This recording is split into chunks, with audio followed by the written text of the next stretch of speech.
And as always, our rules. So we'll have 4 amateur bouts to start us off for 5. Those will be 4-minute opening periods, followed by overtimes if needed, if the submission is not found. First is the EBI, followed by an ADCC overtime, then back to the EBI, where time will now matter in the third one, but not in the first one. Pros, similar structure, but they get 6 minutes to work for that sub in the opening regulation period. And with that, we're ready to rock and roll. Our first fight's going to be stepping into the circle very shortly here. We have Jose Hernandez up against Nick Kennedy, 205 blue belt matchup. It's always good to see blue belts and white belts have an opportunity to come into a super fight challenge. I know that when I was a blue belt, many moons ago it seems, there wasn't a lot of opportunity, but it's so great to actually have them come in, step into the circle, compete, show us what we got, and obviously earn points for the invitation. Absolutely. I always love the lower belt matchups. It seems like they let it fly every time. So without any further ado, let's get this underway. We're going to bring in, again, Jose Hernandez up against Nick Kennedy. Our referee, Miranda the Duck Farmer Yost, joining us here in the circle today. Now, viewers, straight leg attacks only. There are no twisting footlocks, so therefore no toe holds, no heel hooks in the amateur divisions.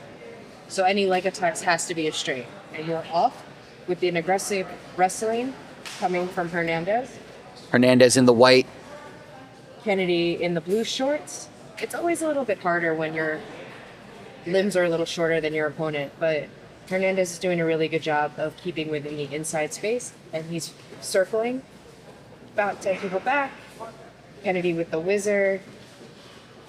Boom. Nice takedown there by Hernandez.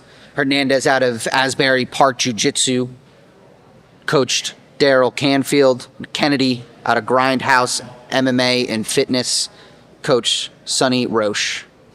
This is something that I have to admire for Hernandez right here. As a blue belt, a lot of times, again, it's more of a novice belt, right? Which is why it's on the amateur card. He's taking his time on the back, which is a really excellent display of his patience, and he gives him an opportunity to have the control. But he has to be mindful of the time. We're already about a little over a minute, and he has to start making his movement here to avoid going into overtime. But Kennedy's doing a really good job of blocking the entries, and he's utilizing his height advantage, and of course, stands up. As we talk, of course, a nice escape by Kennedy.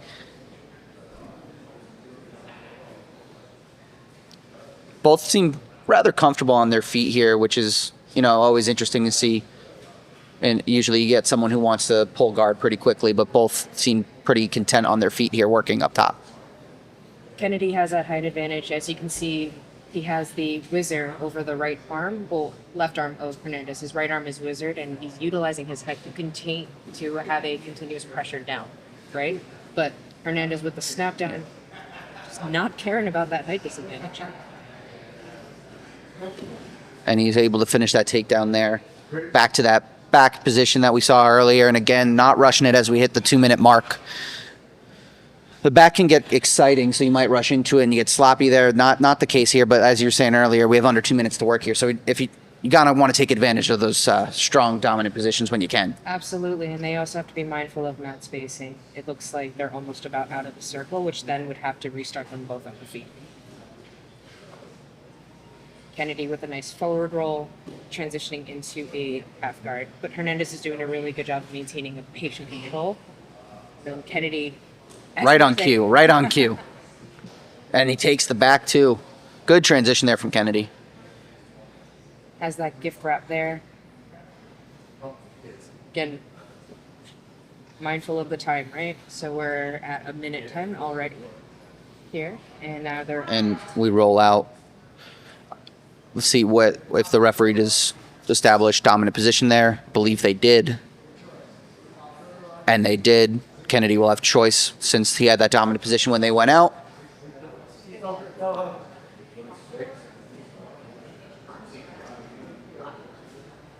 So he has opted to take the back.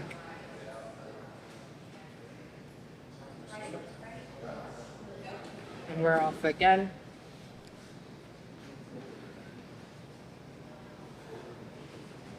Kennedy sneaking that right arm in underneath Hernandez, but also trying to trick him into a gift wrap. Here we go, right here. The gift wrap does an excellent way to control the opponent, especially when it is a situation like Nogi where things are slippery and you really don't have the grips. But you also have a plethora of arm attacks, which we see here.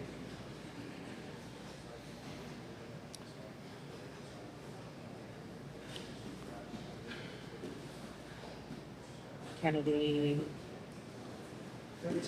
Never seen that before, and here we go. Arm lock. Wow.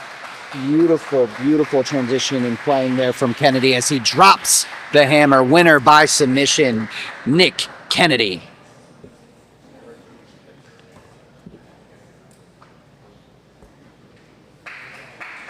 Nick Kennedy out of Grindhouse MMA and Fitness, our winner in our first matchup there with the submission 3 minutes 30 seconds in. That was a beautiful mounted arm, triangle armbar. I really admired how he utilized that gift wrap to establish the mount position and go forward with the finish there.